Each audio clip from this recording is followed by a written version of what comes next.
নমস্কাৰ বন্ধুসকল। আজিৰ যি ঘটনা এখন কলেজৰ হয়। ঘটনাটো কলেজটোৰ নাইট চকীদাৰ এজনৰ লগত ঘটিছিল। ঘটনাটো ইমানেই ভয় লগা আছিল যে মই আপোনালোকৰ আগত কৈ থাকোঁতেও সংকোচ কৰি আছোঁ। 2002ৰ ঘটনা। চকীদাৰজনৰ নাম আছিল ৰঘুনাথ। ৰঘুনাথে যোৱা 6 বছৰ ধৰি কলেজখনত কাম কৰি আছে। কলেজখনৰ ৰাতিৰ চোৱা চিতাৰ দায়িত্ব আছিল তাৰেই, আৰু সি কলেজখনৰ বিষয়ে ভালকৈ পৰিচিত হৈ লৈছিল। সদায় ৰাতি 8টামান বজাত সি ডিউটি কৰিব লাগে, আৰু 5টা বজাত তাৰ ডিউটি শেষ হয়। কিন্তু সি প্ৰায় 10টা বজাতহে গৈছিল, আৰু ৰাতি 12টামান বজালৈ ডিউটি কৰি সি ঘৰ আহিছিল। 5 বছৰমান এনেকৈয়ে সি ডিউটি কৰি থাকিল। এদিনাখন বয়ছ হোষ্টেলৰ ল'ৰাবোৰে প্ৰিন্সিপালক তাৰ বিষয়ে কমপ্লেইন দিলে। পিছদিনা সি ঠিক 8টা বজাতেই ডিউটি কৰে। ৰাতি যেতিয়া ঠিক 2টা বাজিছিল,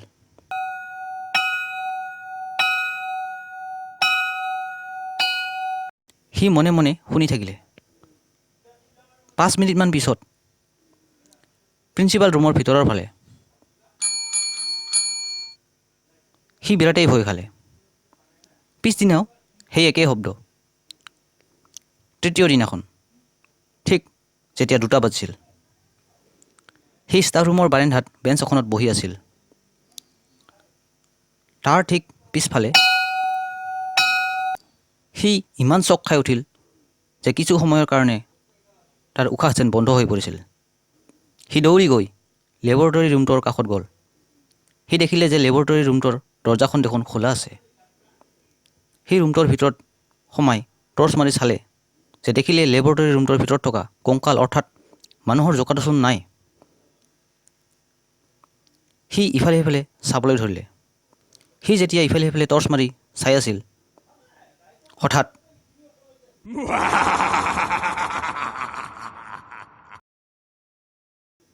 সি দেখিলে যে জোকাটো ৰুমটোৰ ভিতৰত সোমাই আহিছে।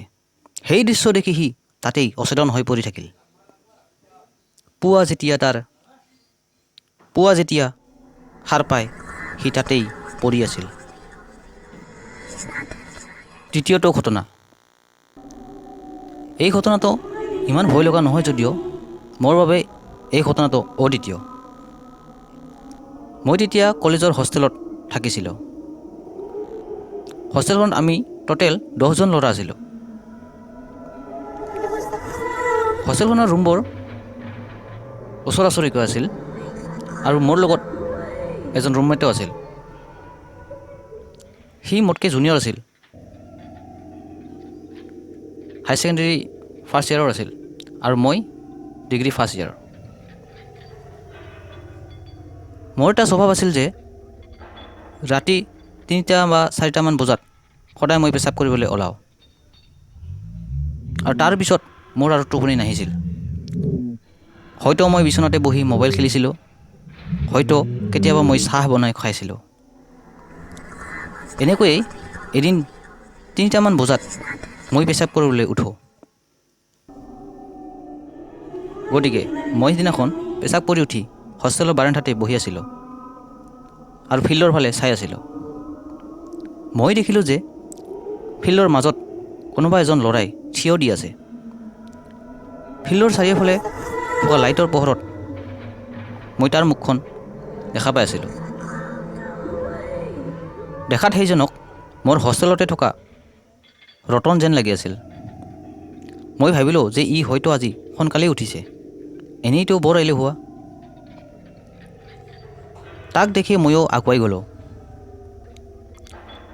হঠাৎ মই দেখিলোঁ যে ৰতনে য'ত থিয় দি আছিল তাত ৰতন নাই, আৰু এটা ক'লা গৰু তাত থিয় দি আছে, আৰু গৰুটোৱে মোৰ ফালে আগুৱাই আহি আছিল।